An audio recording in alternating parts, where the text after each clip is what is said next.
Good morning, everybody, and welcome back to Money in the Law. Whoa, that was a nice intro. I know. This is a professional intro because this is a professional show. It sounds a little practiced. Welcome to Money in the Law. I'm your host, John Droin, along with our co-host, Jay Marsden from the Marsden Law Group, and we are also joined here by the wonderful Holliston Cable Access TV, Yes. Christian Boudet, who is he's the senior guy. We talk about this pretty much. It's my same joke that I bring in every time that Christian's the senior guy. Although he's not the senior guy, he is the heart and soul. He is the heart and soul. Is your voice on the show the same at home? Do you have like is this your radio voice? Oh, yeah.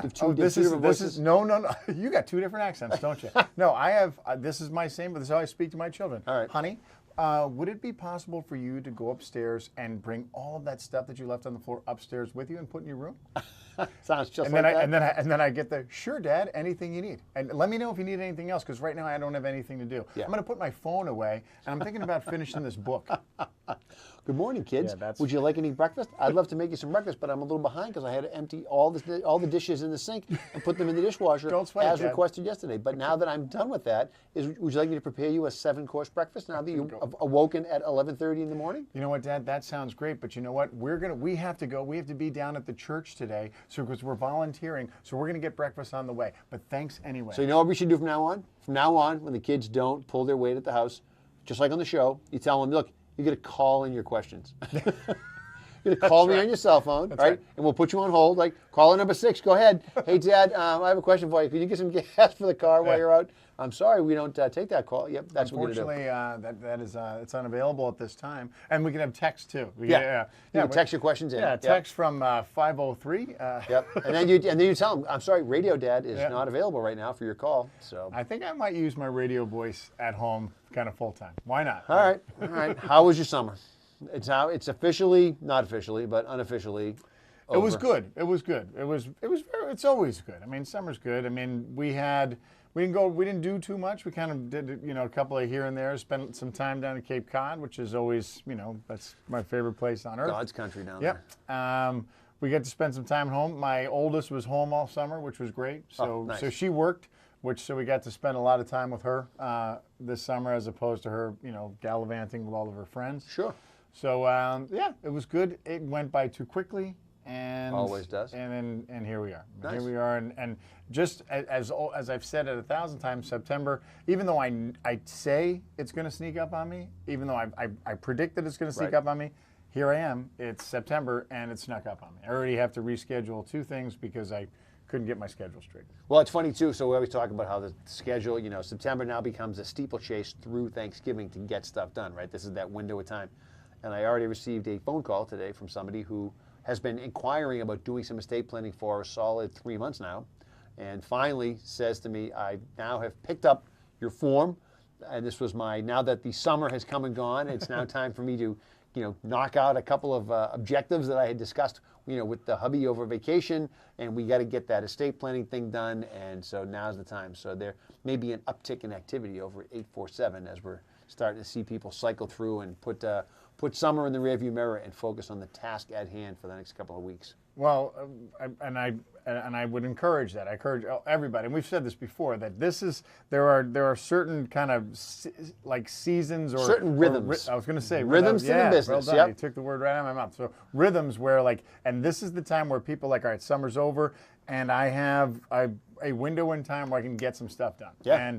And get stuff. It's almost like in the morning. Like for me, I work much better in the morning. So if there's something that I really don't want to do, or something that's going to be hard, it's going to make me have to think for a while, if I do it in the morning, then I have a much better chance of getting it done. If I wait until, after 1 o'clock, right, or God forbid at night, never happens. It won't happen. Oh, that's crazy. So this is that time. This is that season where if you want to get something, if there's something that you've been kind of putting off, like your estate plan or anything that it's going to take some time or take some you have to do some research, you have to do a little legwork. Now's the time to do it. Right now, September, get it done and set the date. Say, remember, September only has 30 days, so by the 30th of September, I want A, B, and C knocked out. Nice. All right. Well, this is it, folks. Get it done. Get it done. You only get a couple of weeks, then John goes on hiatus again. Which I wish that were the case. However, it is not the case. But no, the other part of this, and we've kind of talked about this before, and one of the things that we do in our practice is now is the time we start sending out our reminders for year end.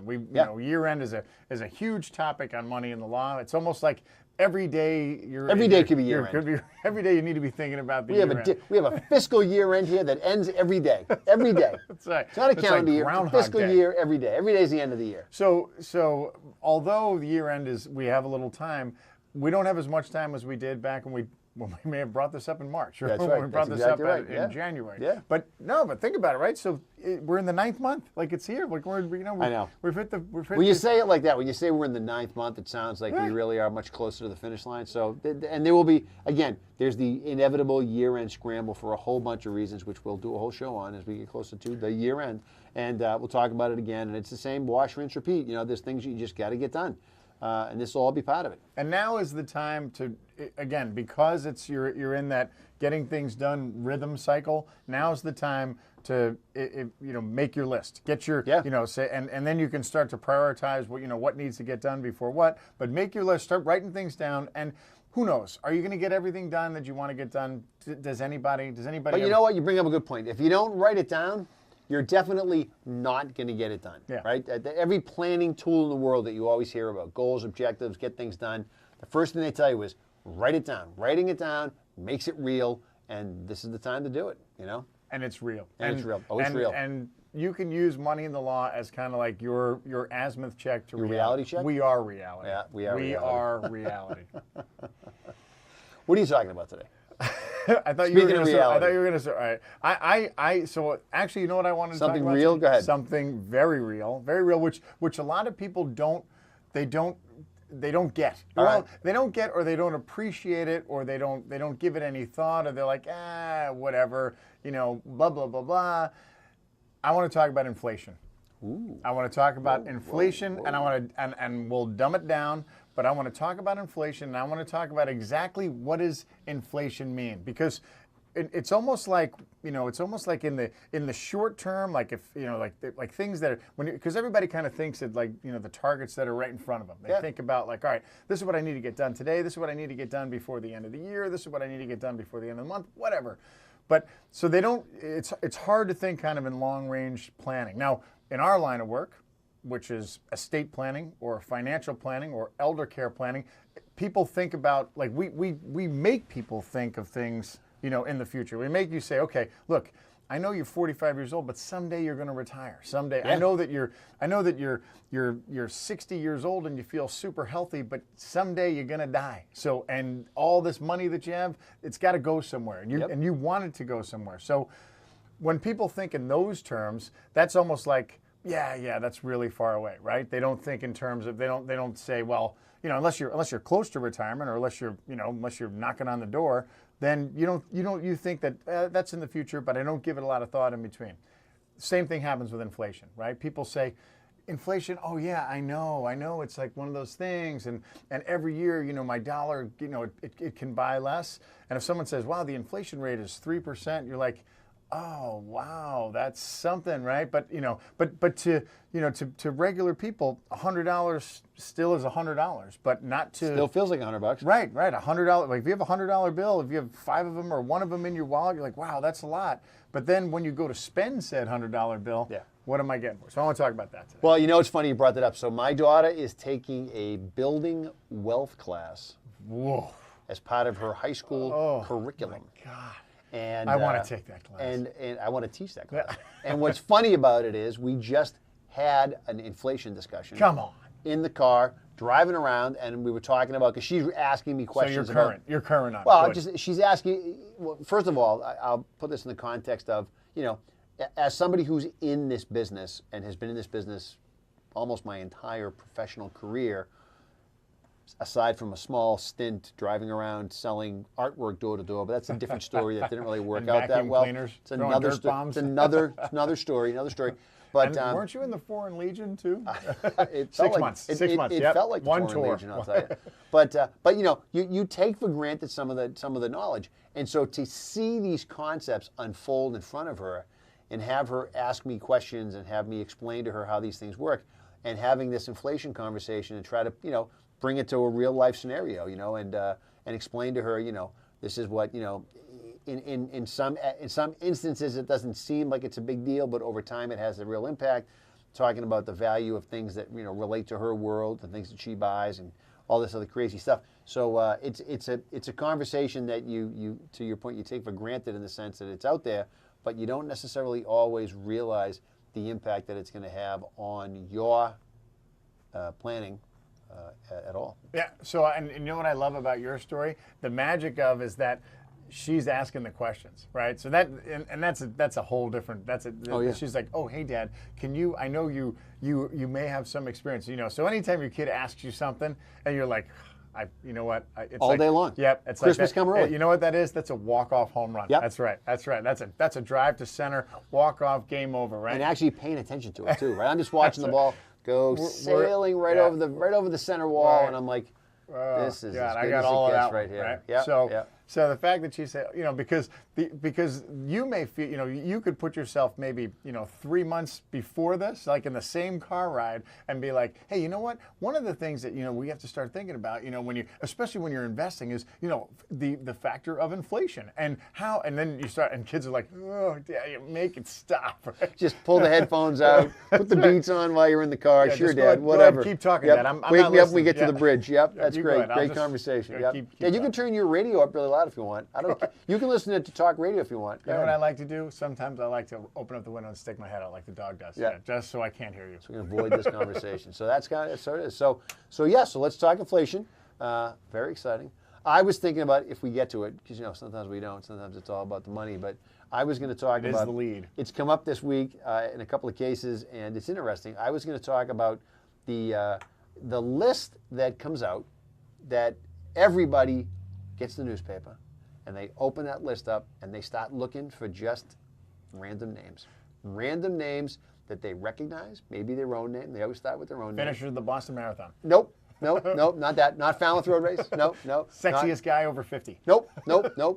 More importantly, it's the Massachusetts State Abandoned Property List. Of course. Which yeah. is like, it's like gotta sports be pages, me. right? It's like sitting down, let's look at the stats, and then inevitably the phone rings, because if you don't follow it, somebody calls up, hey, I saw, get on the list, right? Your uncle, your mother, your cousin, your brother, your sister, your father's name on the list, the abandoned property list. And then that starts, unfurls a whole host of things Here that we have go. to get done. And It's here. My ship has come in. It Well, has just docked in Boston Harbor. Yeah. It could be like a Christmas list for us, but that's a different story. It could be the naughty or the nice list, depending on how you look at it. All right, But we're it could- definitely going to talk about that. All right. We're definitely going to talk about that because that's not more interesting than inflation, but it could be closer to home and it could be one of those. It could be a closer affecting target than inflation, which will affect you. I'll tell you right now, further down the road. it's if the two of us are standing, as we've already talked about, if the two of us are standing at a barbecue, beer in hand, What and do you wanna talk about? somebody walked up and said, I can talk to these two jamokes about one of two things. I can only pick one. It's either going to be inflation or the abandoned property list. I might win that one. Or I might win the that abandoned property list that my mother, my brother, my sister. Yeah, that right. one. Yep, I might win. That's all right. So that's all I'm saying. You know what? We're going to take a quick break. We'll talk during the break. We'll discuss this. When we come back, we'll tell you who exactly is going to win. We'll be right back on Money in the Law, My FM 101.3, Hollis and Cable Access TV, Jay Marsden, John Drohan. We'll be right back. And you're back. Money in Law, My FM 101.3. Jay Marsden, Marsden Law Group, John Drohan, Main Effort Financial, Christian Man on the Con. And we're talking about two completely unrelated topics Not today true. that you would never, ever in a million years tie together.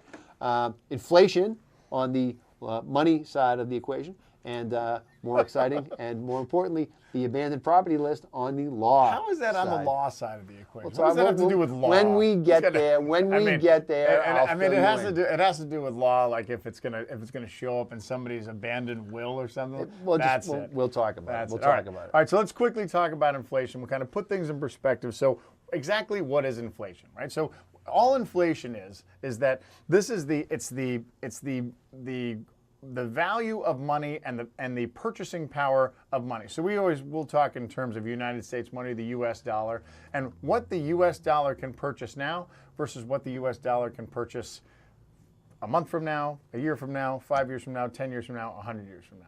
And we all know, everybody understands the concept of everybody has said, oh, I remember when the loaf of bread was 5 cents. I remember when Postage stamp was a nickel. Everybody they get that and they understand that, but that's ancient history. That was so long ago, and so it doesn't. We've figured it out. We've tamed. That's right. It's like it's a tiger, right? We've tamed right. it. We figured it out. We understand it. We understand that wages and interest rates are going to are going to keep everybody and keep pace with inflation. And in the investment world, that's what people say. There's the discussion of, well, you always have to try and keep pace with inflation. And so in the idea of if someone's going to invest money and they say, well, if the average inflation rate, let's say the inflation rate is 2%, 3%, 4%, 5%, whatever it is, you need your investments need to outpace inflation, or at least keep pace with inflation, because your $100 in 2018, in 2028, if that $100 doesn't appreciate at the same rate of inflation, then guess what? It's worth less. It's worth less. So, and they don't sell you half a loaf of bread. I mean, you want to buy true. bread. They don't sell you half a car. That's right. They don't say, although they do sell these, like half a vacation home and things like that. But that's a different story. Different animal. It's an apple and an orange. So let's talk about inflation. Let's put things in perspective. So on the Department of Labor, you can go on and you can see the value of a dollar at any month in back to the 1920s to right now. So I didn't go back that far because the 1920s was a little before my time, but I did go back. Not much. I went back to 2 years. All right. So in 1989, January of 1989. Think about it. What's going on in 89? Well, I'll tell you what happened in January of 1989. I turned 21. And the only reason I say that is because my daughter recently just turned 20. So I'm like, okay, so she just turned 21. 21's kind of like a milestone, right? I mean, I don't remember exactly what happened the moment I turned 21 in January of 1989. For all the obvious reasons. But that's a different story. I knew I was in New York City. I was in New York City. That's good. That's good. So alert and oriented. So if I had $100 that night, which I think I did, at the beginning of the night, yeah.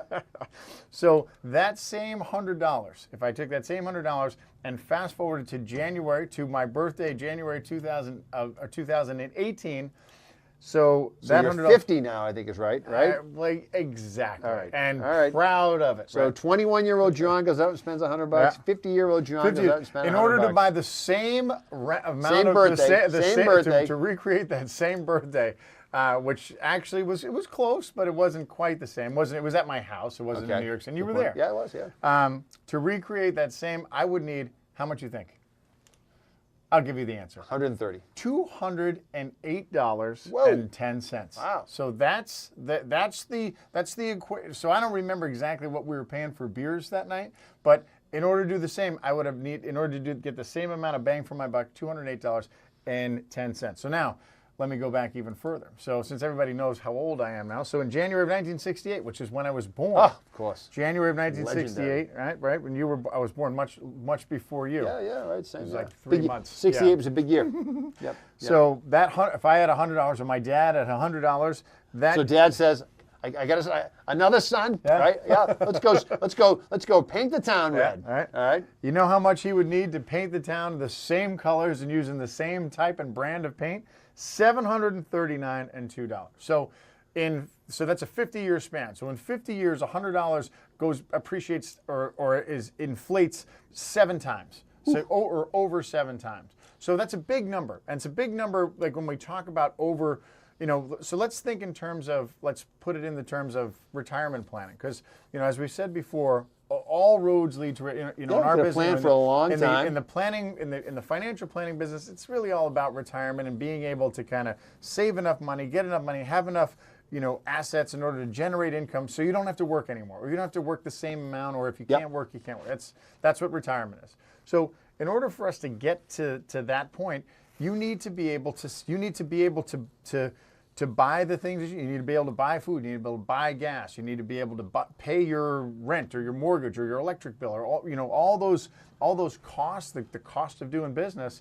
You need to be able to do that. And if it costs you $1,000 now, or it costs you $4,000, or more realistic, let's say $5,000 to live your life right now. To live your life right now. Now, granted, some of your costs were changed, some of your costs may remain the same, but $5,000.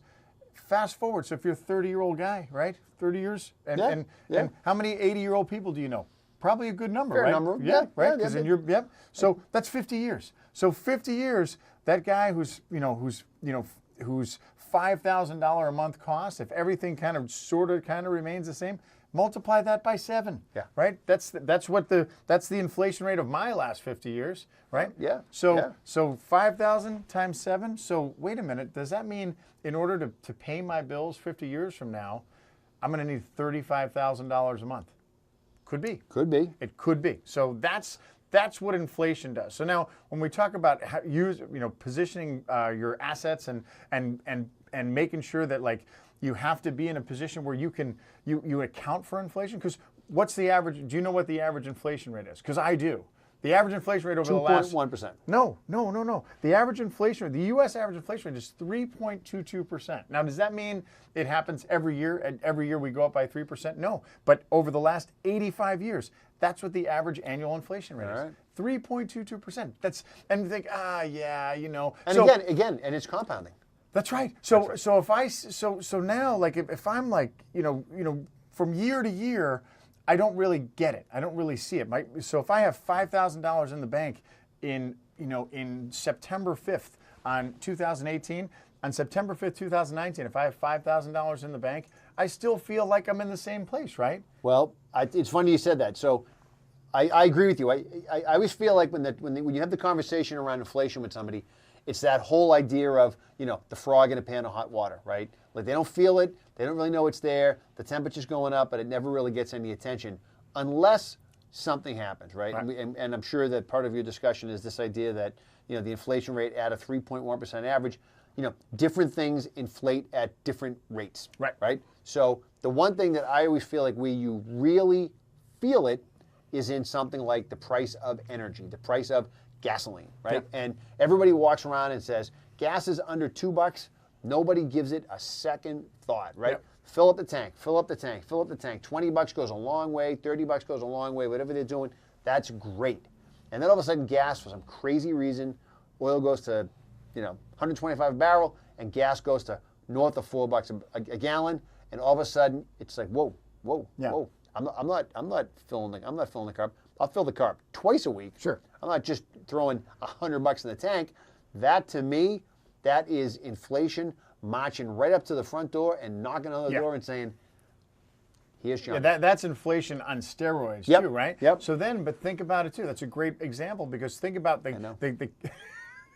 think about the counter to that is that because energy is it's a cyclical sector, right? So so when the price of oil comes back down and gas prices fall, what do people think?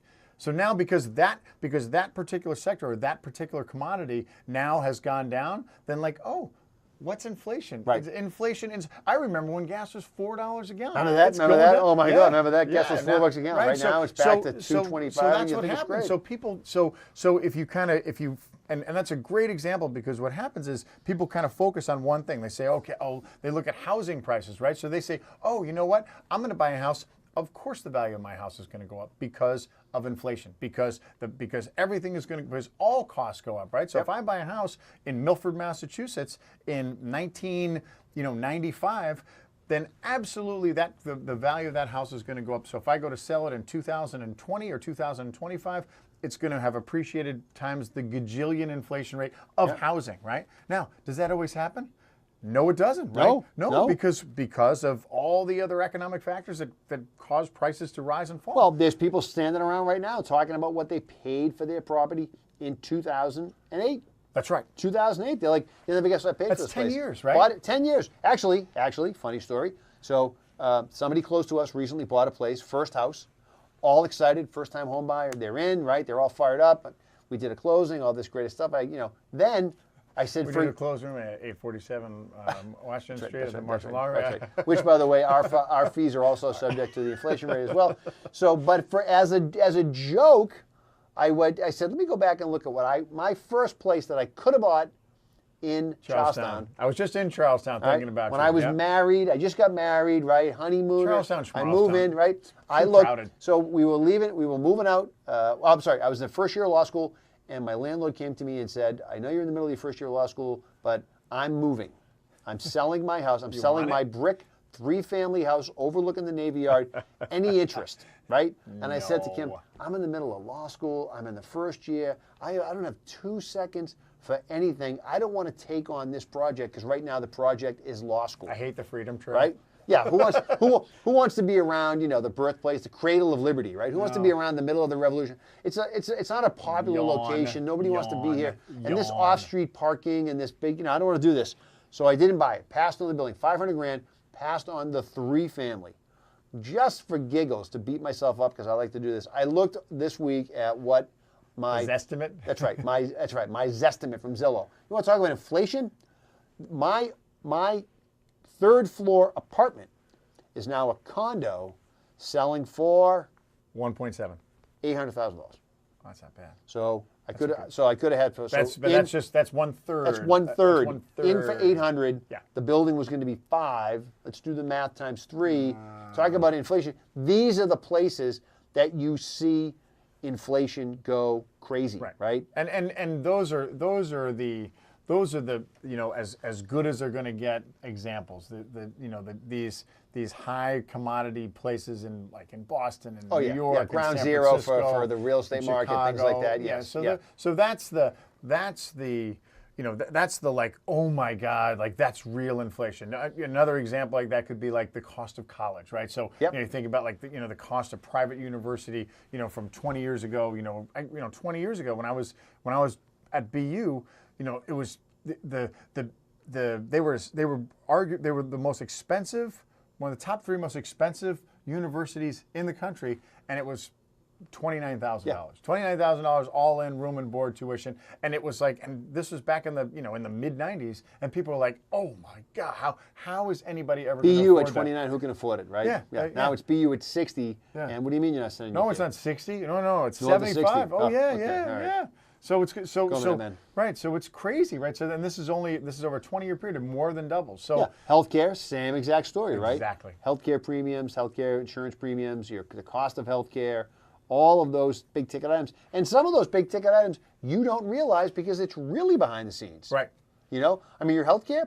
We've talked before on the show about how That's right. challenging it Healthcare is is a great example, to find out what's an MRI going to cost me, right? What's the inflation rate on an MRI? So never mind being able to figure out what just your retail sticker price is right now, but then on top of that, you got to look at what the inflation rate of those services are, because when you were going to school, when you were at BU, you didn't care about the inflation rate of healthcare. I wasn't right? going to school there, Now you do. Now you care about the inflation rate of healthcare. You care about college too, right? At some point you'll care less about the college inflation rate, but the healthcare inflation rate, that's a big deal. Well, I care about it because back from 20 to 30 years ago, when the costs were much lower, and if you worked for a company, it was oftentimes the employer would pick up the tab, or they'd pick up enough of the tab, and you're paying $100 a month, and even then you're like, wow, that's coming out of my paycheck. That's a lot. So now when people pay $300, $400, $500 a month for their health insurance plan that their employer is paying mostly for,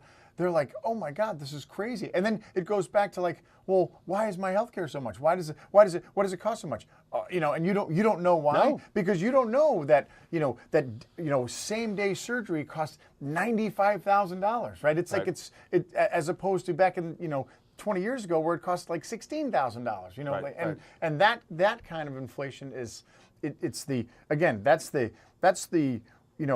But that all goes into the the pot. That all goes into the pot, That's right. right? So yes, you're right. There's that high ticket inflation rate that everybody's aware of, and they say, "Oh my God, I can't believe my premiums." But then on top of that, there's other stuff, right? And again, remember as you mentioned at the beginning of the show, inflation applies to everything, right? The cost of nuts, the cost of bolts, the cost of telephones, the cost of headphones, the cost of paper, the cost of this all gets piled in. Cost of goods, right? Cost of raw materials, and at the end of the year, you're like, well, how much more does it cost me to live my life this year? Is it 1%? Is it 2%? Is it a year over year big deal? Yeah. No. Oftentimes it's not. No. Oftentimes not, unless you're connected to one of those big ticket items. But year by year, it's one of those things where it's gonna wear you down. Yeah. It's gonna wear you down, and it's gonna sneak up on you for what you mentioned before. When you are going to be faced with spending a lot of money on, if you lose your job and you have to pay for your own health care, if you have to move and you have to buy a house, or you get transferred, or your only option is to move to a place where the house is, you live in a 3,000 square foot house in Franklin, Massachusetts, and you have to move to California, and in order to buy that same size house, which you sell for $400,000, it's going to cost you $2.1 million to buy the same house, or you can commute 2 days to work every day. 2 days. 2 days to get there, and then on 2 a days to raft. come home, and then it's a different And a animal. canoe. Yeah, that's right. And let's talk about you mentioned it at the beginning of the show, and the phraseology I think is important. So people come in and they say, hey John, I'm really conservative, right? I'm very gun shy about the market, and I'm thinking about, you told me this inflation thing that you mentioned is 3.1%, but the bank is going to give me a CD, and I can sleep at night because I'm going to get 2%. Right. So why don't I just do that? Because that's 2%, right? Right. So, right? Is that good, John? What am I doing? So explain the problem with that approach. Well, think about it, right? So, and that's a great example. So anytime, because we talk, whenever like somebody invests money, we say, okay, and I tell them, and I'm like, look, anytime you put money in the stock market, it's a risk. No matter what you buy, whether you buy, an emerging market ETF, or whether you buy like the shortest of short duration bonds, there is incurred risk, because nothing in the stock market is guaranteed. No price of stock, nothing is guaranteed. So that's a risk.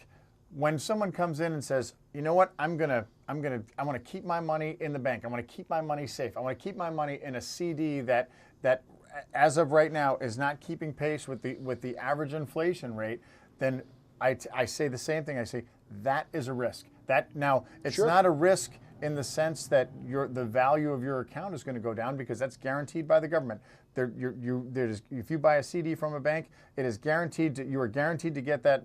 And if the bank goes out of business, the government's going to come and pay you what you're due. Right. So that is guaranteed. However, if you look at this over a period of time, so again, we go back to my $100. So $100. So over a 10-year period, or a 20-year period, or a 50-year period, that's if you don't keep pace with inflation, then you are assuming risk, in the sense that you may have to buy something. You may need income. You may need money for something that you will not be able to afford with that amount of money. Yeah, I mean, to break it down to its simplest form, right? If you put, $2.89 in an envelope right now, and you say that's my loaf of bread money, well, next year you show up, something happens, you say, well, I got to go get some bread. Let me open up my bread envelope, right? You head on down to Shaw's, you open up, you walk up, you throw your bread on the counter, you go to give them the $2.89, and they go, yeah, it's $3.15. And they grab your hand, right? That's right. Yeah. That's right.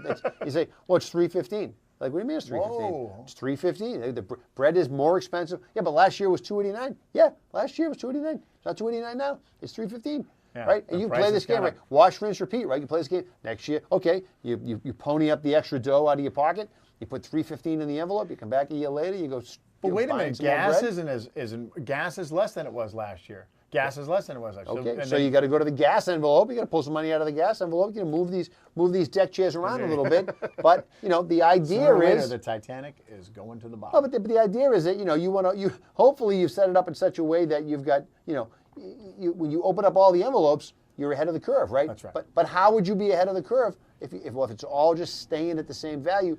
Eventually, every year, those envelopes aren't going to get it done. You're right. And now you're going to start making some decisions, right? Now the decision is, well, I can't buy the fancy bread, right? Got to buy the day old, right? Got to go to the day old rack, because you know what? That is $2.89. That is $2.50, And it's more right? than a day. That's right. It's And more it's than always one day. more than Yeah, a day. Don't so- believe the sign. The sign is, So those are now you have to start making some decisions around quality of life, or you have to start making some decisions around Buying a consumption. toaster. Some consumption.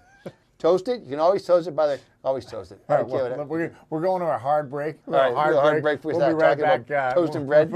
Bring it back to life a little bit. Toasting day-old bread and day-old bagels, and then seeing if our names are day-old gasoline. Right on the lost money list. All right. We'll be right back. And you're back. Money in the Law, My FM 101.3. Jay Marsden, Marsden Law Group, John Drohan. Main Effort Financial. We're talking about toast and gasoline here on the inflation show. Not recommended. The inflation show. So we're talking about, if you're trying to save a couple of bucks and you forget about the concept of inflation, that it can come back to 100. It becomes a big deal. It becomes a real big deal. We've talked about it in the form of gasoline and things that you're going to pay, but over time, the idea of not preparing for it. And by the way, when clients come in and they're really conservative, the portfolio can be sort of structured in such a way that you say, look, we've designed a portfolio in line with your conservative nature, and even if you have a long time frame and you're just risk averse, but in building a portfolio for somebody, you may still, correct me if I'm wrong, come in and say, look, there's a little bit of a stock market exposure or a little stock component to this thing. And the answer, inevitably, when somebody says why, it's to keep pace with inflation, right? That's exactly right. That's the bar, right? The bar, to John's point, right? If they give you $1 million, you walk out the door with $1 million in your retirement account and you need it to last you 20 years in retirement, if your spending habits and your spending patterns never change, no matter what, things could be arguably some degree more expensive year over year over year. So even in your most conservative approach, that still becomes, to some degree, the bar that you want to shoot for, because without that approach, you're just essentially getting yourself further and further, sort of behind the 8 ball, if you will. And all you're doing, and all he's saying is that we're transferring risk, right? So if I choose to be ultra conservative and not try and keep pace with inflation, not worry about keeping pace with inflation with my $1 million nest egg, then I'm assuming the risk. I'm assuming the risk that in 20 years, my nest egg will be able to support if I'm generating income, that the income that generates will be able to cover all my costs, will be able to pay for my living. Now, if I take a piece of that and I'm not conservative and I look to try and grow that over 20 years, like Jay was talking about, like if you had an equity port, like a small piece of that being in equities, and you now you're assuming risk there. You're assuming the normal standard stock market risk. Those equities, by theory, could go to zero. They could all they could go to zero. Or they could stay flat, or they could appreciate over time. So we assume the risk that we want them. We think over time that they are going to appreciate over time, and then therefore that investment is designed to counteract the risk of not investing, to counteract the inflation risk of over in a 20-year period that you will have enough money to generate income that will be able to support your cost of living. And you have a portfolio that the market's up 10 or 12%, you might only be up 2 or 3%, 3 or 4%. But the idea is you're up a little more than the inflation rate. So you at least stay ahead of the curveball so that you don't lose, we joked about it before, right? You don't lose purchasing power. You don't lose the ability to buy what you need to live your life. And you don't have to make decisions that say, because inflation has eroded my purchasing power, there's things that I can't do, or I can't buy, or I can't afford. This is how, because then you're really going to make harder decisions, and that's something that we try to avoid as often as we can. And you don't want to erode your, and that's right, your purchasing power. That's really what it all comes down to. Okay, so if you have any questions on inflation, you can contact us on our website. Yeah. Moneyinthelaw.net. Moneyinthelaw.net. Yeah, Nice. yeah. Boy. So contact us through the website. It's just going up. We're just working some bugs through it, but there's all of our contact information will be there. So check us out on the web at moneyinthelaw.net. Yeah. Exciting. There's going to be some good pictures too. Is there going to be a story about the abandoned property list? There could be. Well, let's. Is there going to be a link to the abandoned property list? So I like the idea of linking. All right, so great segue. So here's what we're talking about. So everybody, when we do planning for somebody, everybody always says to me, and I tell people, look, we're doing a will for you. It's a poor old will. You're probably not going to need it. Hopefully you're not going to need it, but it's for the things that we might forget about. And everybody looks at me like I have 10,000 heads, and they go, Jay, what do you mean? Who's going to forget about money? What do you mean forget about? What am I going to forget about, right? And I always tell people, I say, look, I know that you don't think you're going to forget about money. And a lot of people don't believe they're going to forget about money. But just as a reminder, the state prints a list called the abandoned property list that is a laundry list of things that people forgot about, right? Old stock certificates, old bank accounts, old safety deposit boxes, right? This is that list that comes out that everybody says, hey, saw a name on the list. And depending on your own name, you might get one call, you might get 100 calls. If your name is John Smith, you might get a few phone calls. Hey, I saw a John Smith on the abandoned property list. Is that you? No, it's not. Is that your uncle? Is that because I think they're pointing you out to what untold riches that you didn't even realize you have, right? Now looking for that lifetime TV moment where you say, "Oh my God." Is your name James Marsden? No, that's right. No, that's the famous actor. Although often confused, but not necessarily the same. Often confused, yep. Separated. Especially when I got my sunglasses on, I'm Cyclops. That's exactly right. That's exactly right. So the abandoned property list. X-Men fans. is the list of assets that people have just forgotten about, right? Like I said, it's something that you just didn't even know you have, and at some point after trying to contact you or to contact the owner or to contact the surviving spouse of the owner, some company says, we're coming up empty. So you know what, we're going to kick it to you, state of Massachusetts, run this thing through a couple of cycles on the abandoned property list, publish it. See what comes up. See what comes up, and if at some point down the road nobody claims it, it goes to the state. Now, why is that important? Well, it's important because a couple things. Number one, there's a substantial number of scams, if you will, we'll call them scams, of organizations who will somehow solicit you to say for certain amount of dollars, some fee, whatever you want to call it, they can go out and make some claim to be able to do something that either you could do or with the help of an attorney, you could do, right? So there are companies out there that go out and try to sort of target people because they're on the list, because it's essentially a mailing list of people who have arguably free money, right? And what we always tell people is the number on that list, it's always just enough money to make it worth doing something, right? It's never $10, right? Nope. It's always it's not $129. No, it's like it's define it, right? Yeah. It's a really nice night out. It's maybe a weekend away somewhere. It's always enough money to be worth the trouble. That's the idea, all right? Now, what you have to do is essentially go and get, for the most part, get yourself appointed as the executor of the estate to go probate these assets. Because that's usually what happens. They're in somebody's name. There's no known beneficiary. It's just sitting out there. And without getting into what type of probate, the story is essentially you have to go and get yourself appointed as the executor or as the personal representative of somebody's estate to go and get these assets, right? To get some, and then they will cut you a check made payable to the name of the estate. You'll open up a bank account, and then you can do whatever you're supposed to do with that money. Now, here's why I say that. This happens all the time. But this is, so you're saying that these are people that are deceased? These are, in many cases, in many cases deceased. Yeah, that's right. It's your mother's account, it's your aunt's account. You know, it's not necessarily always. The ones that we always see are ones where people's passed away, right? Now, the important thing, because if it's your own account, you just call up and get it, and they send you the money, right?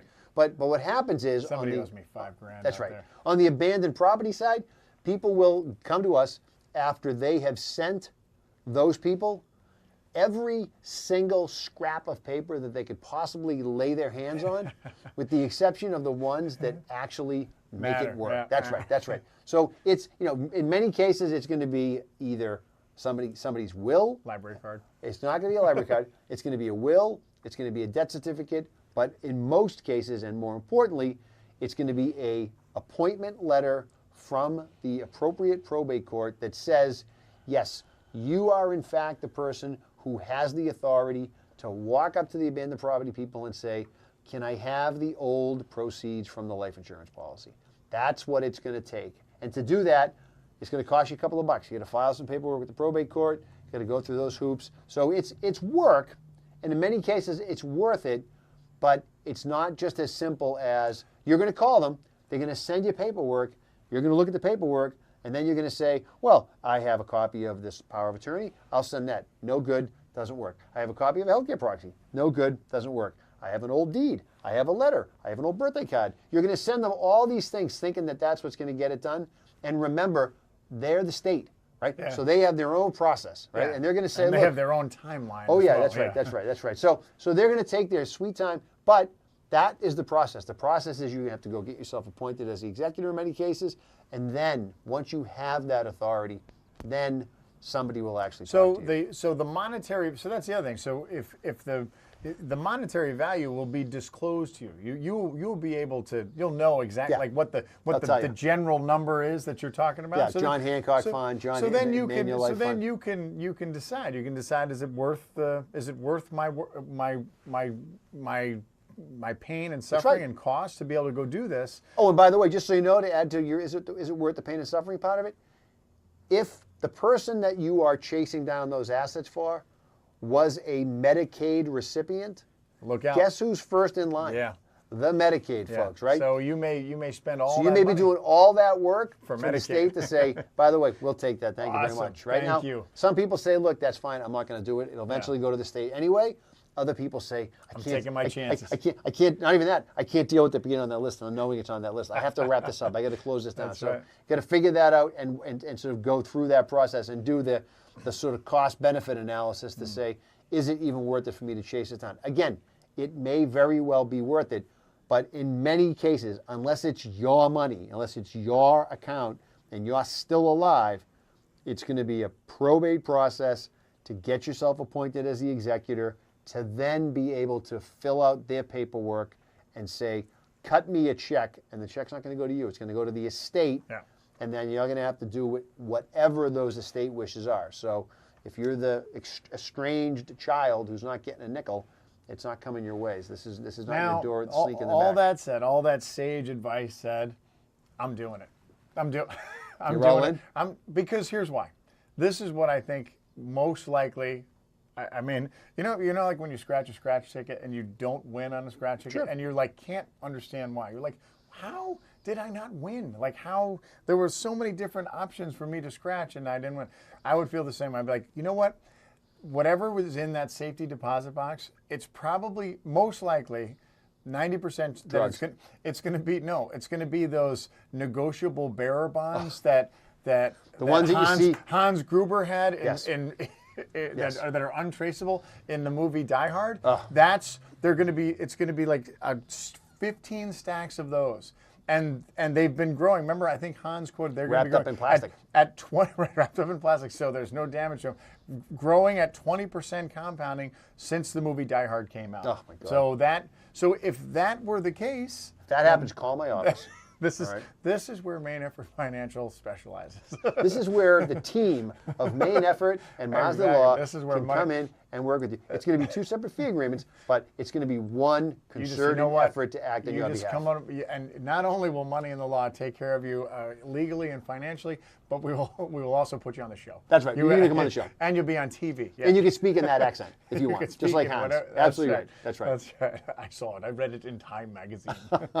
Yeah. The great Alan Rickman. All right. The great Alan Rickman. All right. So we get a boogie. Before we go, I have to do one shout out. So before the show, I had a little time, and I saw that there's a plethora of American flags flying in the town square in the center of All right. Milford, and I said to myself, I've never walked over there and actually looked around and read all of the war memorials. So I had some time, so I went over and I did that. And wow, it's absolutely fantastic. So there's the biggest memorial is the World War I memorial, Sure. which shows all of the residents of Milford that served in World War I. Nice. And it's fantastic. And then of course there's the statue. There's the big statue, which is General William Franklin Draper. Nice. Who fought in the Frontier Wars, and he too was from Milford, Massachusetts. All right. So definitely Salute. worth the price of admission, which of course is free, Nice. to go Even and better. check out some of your local